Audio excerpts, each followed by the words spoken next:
you, as a former coach of Iceland, are responsible for one of the greatest success stories of our modern day football. And really how people see it probably is this kind of an ugly duckling story that suddenly it became out as this beautiful swan. But I'm sure that's not actually the case. I'm sure it took years in making. It was a very long process. Could you tell us a little bit about the process itself and how we got to this, you got to this result in the end? Yeah. It's maybe an unknown story about maybe 20 years ago, 15 years ago in Iceland. They started this project of improving coaching, like football coaches. So today it's, I would say in relation to other nations, we probably have the most educated coaches per player. So I've said that if you take your kid to a training, if you have a 10-year-old or an 8-year-old kid, it's a 90% chance that the coach who will take over your kid is a UEFA A or a UEFA B licensed coach, which is a really kind of unheard of in football. So our coaching education process program is really good, and we have a lot of well-educated coaches. So this was one project. Then we started to build indoor arenas with artificial grass and artificial grass pitches outside. So it became a whole year sport, and you could do technical, tactical trainings, which you couldn't do more or less most of the year. So these two combined aspects, coaching plus environment, improve the players. This is one aspect, and this is maybe the most known, that it was a long-term project from Iceland. I don't think it was a guy that said, let's do it this way. It just happened. It's kind of evolved through the years, and it was a competition because all villages now see football or sports in general as a way to progress for their kids in a cold, dark environment like Iceland is during the winter time. To do sports is in many ways beneficial to the development of kids, and it has been shown through a lot of tests and things that kids who do sports, and especially group sports, they do better in school. They are physically more fit. They do less drugs. They do less alcohol. And so on. So every village in Iceland prides themselves of good sport facilities and good coaches. So this is one of the reasons why people move to certain villages. And I can say that it doesn't matter where you live, you will always have good facilities for your kids to do sports, and you will have good educators in these villages. It doesn't matter how big it is. You know, if you live in a 500 people village, you get the same education, you get the same facilities. So in that case, our amateur model is working. So that is one thing. The other thing for the other reason for the success of the team is, of course, the players, and you can never have success in anything without good people, and both it's a good generation of players who has also been together for a long time. So they have from the under 17, under 19, under 21, they kind of have known and played with each other for such a long time. So that is another big reason for the success of the team, because the players know each other's strengths and also know each other's weaknesses, so they can benefit and make up for the weakness of his teammate by knowing it. So in many ways, it's a lot of combined things why this team made this success. Wow, it's a long answer to a short question, but it's not. You can never point out one thing and say this is the reason. It's a lot of combined things, But to be honest, this is a leadership conference, but it's the people that make the success. In football, it's the players. What was the driving force behind this change to happen? Like you said, there wasn't one human being who decided, right, we need to make this change because we want to get better. But there must have been something that drove the people to do it. Yeah. I think it is the model in Iceland, which is difficult to replicate, because first of all, football is a sport, the most popular sport in the world, and it's a passion in Iceland to do well in football. It's a pride for every village to have a good football team. So that is one thing. But I think the amateur model is a unique thing in Iceland, because money is destroying the game a little bit. And every person who does football in Iceland is doing it because of passion. They don't get paid for playing. They don't get paid for training. Yes, we have part-time coaches who are paid for doing the trainings, but everybody is doing it because of passion. And I think that is unique. And I think that is one of the reasons why our model is working at the moment. So passion and pride. Yeah, I think passion and pride is one of the reasons why all of a sudden, as a small country with such with such a few people like Iceland is doing well. It is because it's not money driven. So when the kids do the sports, it's not because they got a contract with a big club and now they should be responsible for the family in the future. So now they're doing it because everybody does it because they love the game. And I think when you do this for a lot of years and now you have an opportunity to go and make it a profession, then you probably can give more than if you've been doing this for money reasons, or maybe the reason for maybe having a good career in it. I think that this is psychologically, I think, one of the big reasons for why Iceland is doing it. And I say it's difficult to replicate because all the other countries around us with which we compare have football as a professional sport. And I think the support which you have from your family, from your parents, is because they love the sport too. They work around the kids and around the kids' teams, helping financing the travels for away games and so on. So I think it's the passion that makes us different from others, and it's very difficult to replicate because most of the sport is money driven. Absolutely, and I was just getting to the same subject. You didn't have, when you got to the quarterfinals in the Euros and also when you got to the World Cup, you didn't have a team with superstars in it. There were no Ronaldos, no Messis. It was a teamwork that got you this far. But what's your advice? How to put together such a successful group from such a small place? Yeah, I think this is something that you have to develop yourself in the identity, in the identity of the squad, the company, or in our case the team we have. Because if you want to win and compete against the best, who have normally the biggest finance, because in sports it's correlation between the money you have and the success you have. So it's if you have more money, you normally will have more success.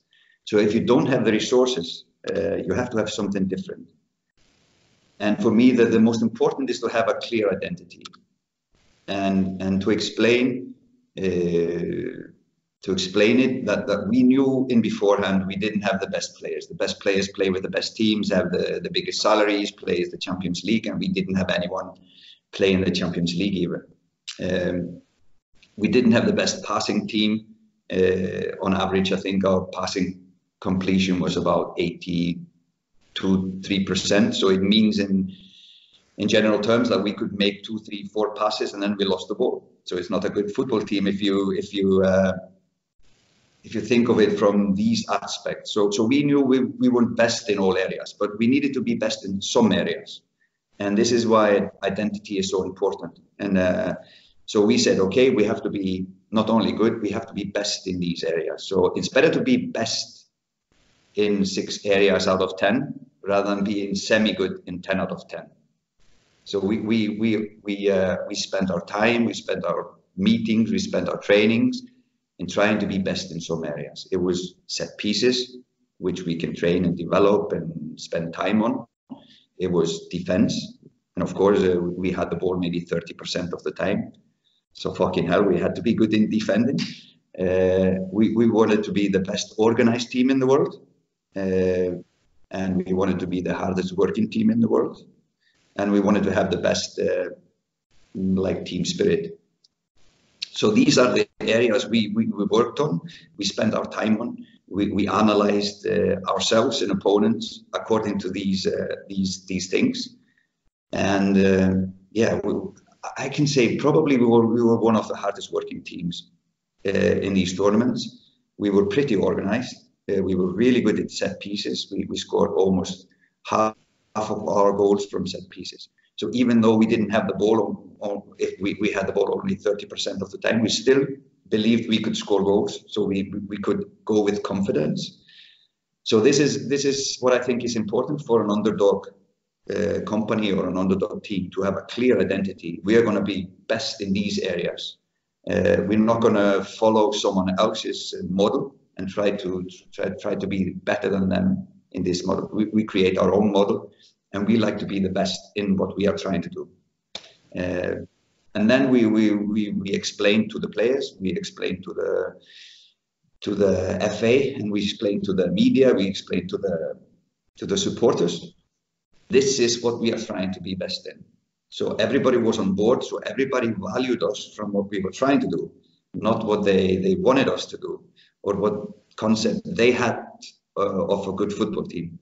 So I think that was also the openness of explaining, this is what we are trying.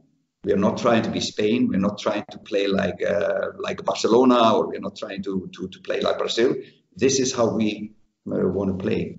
And this is what we are trying to be.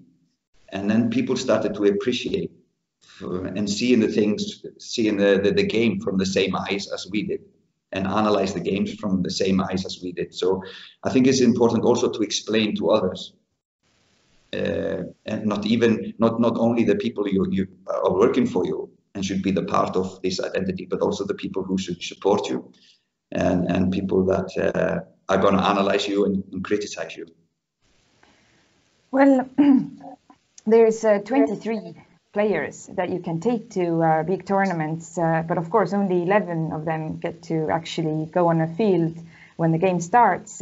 How do you rein in the egos? Because I'm sure everybody in your team wanted to be part of that fairy tale story, wanted to be there, wanted to play, wanted to give everything, but only some of them could.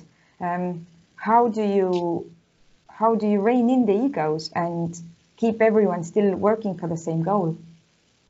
Yeah, this is probably in football the biggest challenge, because every player is his own company. Every player is his own company. So and only 11 can play at a time, and it's different between players how they should be handled. In this case, we did a lot of things. We had a lot of meetings regarding teamwork, and how important everybody is in this, and why this is one of our most important thing in our identity is the team building, the team spirit. So we did a lot of things to explain that if we are going to compete against the best, we will have to have the best team spirit. And some players struggle with it, and we always said, okay, we're going to the Euro finals, and if it was a player we thought that maybe was not ready for being on the bench or whatever, so we spoke to them and said, okay, we're going to the Euro finals. We'll be staying together for a month. It is possible that you won't play 1 minute. Are you ready to do it? Are you ready to do it? Because if not, we will need to pick someone else who will support the team. We were not saying you won't do it, but are you ready to do if this? And to be honest, we had a lot of guys that were amazing. If I take, for example, one of Iceland's best football player ever is Eiður Smári Guðjónsson, who played Chelsea, who played Barcelona, won the Champions League. He was kind of in the end of his career, and he accepted this. And he played only a few minutes, but he was probably one of the guys that helped us a lot, the coaches. So he not only supported the players who were playing in his position, he supported the coaches that did not select him to play. So yeah, I think it showed. We had another guy, Heimir Hallgrímsson, who was playing in Udinese in Serie A, who didn't play many minutes. It was the same for him. They led by example. They trained harder on training. They talked on the meetings. So it was even these guys who gave more into the team spirit than maybe the players who were playing. So I think this is really, really important if you want to have this as one of your identities, to involve the players, even the players that don't play the game, and ask them. You have to lead by example, because the players are looking to you. They are waiting for you to scream, to talk badly to the media about the coaches or the team selection or whatever. So yeah, for us it's important. For teams with superstars, maybe it's not important, but for us it was important because it was a big part of our identity. How many changes would you say you brought along in these 7 years that you spent as head coach of Iceland? Some of the time with Lars Lagerbäck, some of the time of it alone. And was it hard to implement the changes? No, because it came slowly. It came slowly. We added into. We realized this wasn't working, so we changed to doing something different. But I was lucky, and the FA in Iceland was lucky to have Lars Lagerbäck, because he is the most experienced national team coach working at the moment. I would say he's the most experienced. He has been working with national teams for God knows how long, maybe 30 years, been working with the national teams. And to have a guy like this coming to Iceland, an amateurish environment, and for me to have this guy next to me saying, if something happened, he could always say, yeah, this happened to me one time when I was with Sweden, or when I was with Nigeria, this happened, so I know what to do here. And to give us all this incredible experience, to give this to Iceland, all this experience was amazing. And he had a clear idea about how an underdog team can win football matches. So we could adapt this a little bit to Iceland, but it's not much of a difference from Sweden to Iceland. So more or less everything, all his ideas, his 30 years of experience, completely worked for Iceland. So we've continued with this model, and yeah, I think it can be adopted to Estonia or whatever small country. Sorry, I call you also a small country, but no, whatever country with this mentality. So yeah, I think that is probably one of the keys of our success. We got a guy to Iceland who had a clear idea, a clear concept of how we should do things. What about yourself, though? You have seen so many changes in your own career, in your own professional life. First of all, being a dentist, and then also being a coach, being a women's coach, being a men's coach, and doing it not parallelly, but women's, then men's again, then women's again, then men's again, and also working with clubs, working with national team, and now coming from Iceland to Qatar. How painful, how hard were those changes for yourself?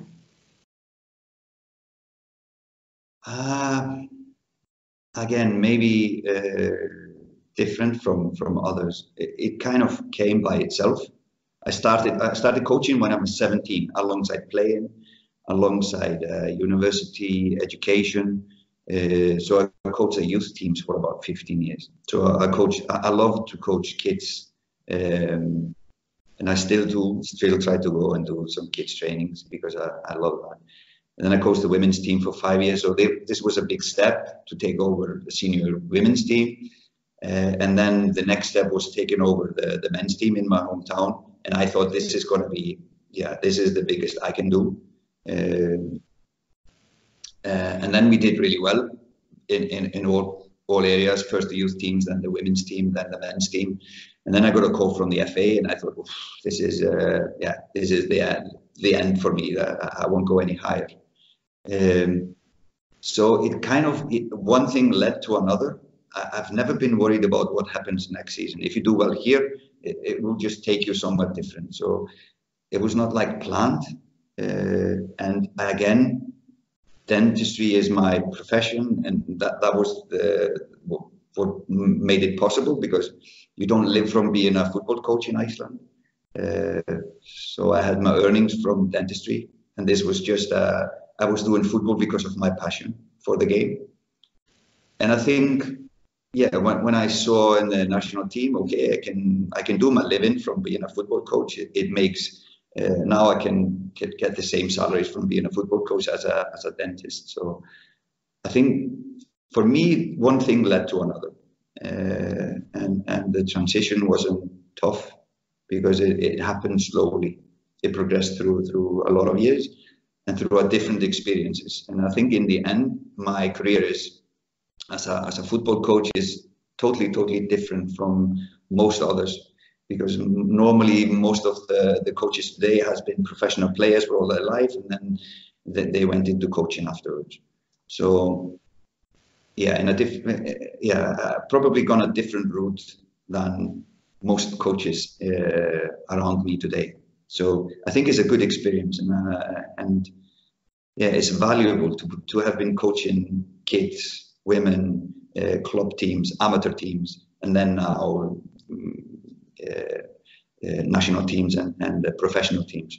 So this is just experience for me, and hopefully this will lead to something even bigger or better. Or if I feel good here, I'm happy. So it's it was not a painful or a difficult transition. Even leaving Iceland after so many years and deciding to go to Qatar, which is a completely different football culture, and sort of having to build something up from basically the zero there, even that wasn't hard for you. It wasn't something that kind of made your heart twitch. Yeah, of course. Going from Iceland is a big thing. I always lived in my hometown, Vestmannaeyjar, which is a 5,000 people island outside of Iceland in the south coast. So I really miss my home. But this was always in my mind. If I would like to take football and use it as a career, I would have to go abroad. So this was in my mind for a few years. So it was not like a surprise step. But to come to Qatar is totally different from Iceland. Of course, the climate, the heat, the culture, the religion. There's a lot of things that I have had to learn in these first 3 months. But again, it's just a part of my education, my continuous learning, and so on. So I think of it as a great experience. And here I am in kind of the eye of the hurricane in football today, because the World Cup in 2022 is here. There's a lot of things going on. It's a lot of best people in football is here, in psychology, in nutrition, in fitness, in everything. So I'm meeting people here today who is so much more experienced and more knowledgeable in areas that I love to be here at the moment. I'm learning a lot. So yeah, for me, it's just a one step in my career. If it leads to something different, so be it. So at the moment, this is a learning environment, and I love to be here while I can, take in all the knowledge in this place. Do you think perhaps Qatar is the next fairy tale, seeing as they are already champions of Asia and up and coming, and their facilities are amazing, and like you said, what they have, the nutrition, the training facilities, the people there, are we sort of witnessing the next Iceland in a way? Could be. I've been asked this question a lot here. The similarities between Qatar and Iceland, because in a sense, the population is not big. It's about 400,000 people in both nations. So the player pool is small. The weather conditions are extreme. It's cold in Iceland. It's really hot here. So it's a lot of similar kind of hurdles that they need to step over, and I think they have done it in a totally different way than Iceland has done, because they have all their players here, so they work with all their players every day, and some players have a national team training in the morning and then a club training in the afternoon, so they spend a lot of time with their national team players. But in a sense, it could be the next fairy tale could be here. At least they are doing everything they can to improve the players they have. And this is something that I sense is the same. Because of a small player pool, you have to take really good care of the players you have, because just 1 or 2 or 3 injuries might change the dynamic and the quality of the team you have. So they are taking care of their players on their own. In Iceland, they normally go out to clubs in Europe, but here they take care of their own players and do it really, really professional. Well, that's fantastic to hear, and I'm hoping one day Estonia can be sort of a small fairy tale as well. My last question, and I think people are romantic in a way, and I think they sort of they want to see the part where we all go back to our roots. Do you think you ever will go back to being just a dentist in a village in Iceland, and looking back at your life and feeling happy about everything you've achieved, but being content in your own way doing what you do? Or is there really just like sky's the limit, I don't know what's going to happen? No, I'll definitely will go back at the moment. I'll say this today at least. Definitely, I'll go back to my hometown, and I will do this summer. Now I have a vacation in 2 weeks, so I'll go home, and at least I will do dentistry on my family, because I still have my office there, and so I always can go back to dentistry. So I like to keep my fingers working in that area. And I think everyone needs to connect to Earth, connect to like you say, to your roots. And this is what I totally do when I go home to my hometown. And I will always, I think, no matter where I will end, where I will be, I will always go there to reconnect and to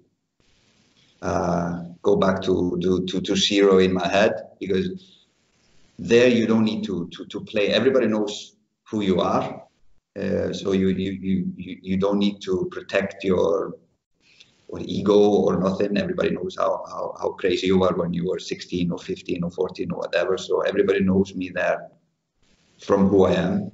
So it's nice to go there and talk to people, and yeah, just we say in Iceland, nullstilla. I'm not sure what the word is. So you kind of click back to zero here. So you can, you don't lose yourself in something. It's whatever it is. So I think for me, at least, it's important to know my roots because I think that helped me a lot in doing what I'm doing. It's difficult to explain, sorry. No, I understand. It is a difficult thing, and obviously none of us really know what the future will bring. But in any case, I wish you every success in Qatar or in Iceland, wherever you are. And you've been a great source of inspiration to all of us here in Estonia, especially all the people connected to football. And we really look up to you. And thank you for the interview. And I think I will leave you with these words, and good luck. Thank you, and all the best in the seminar and conference. All the best to Estonia. Bye-bye.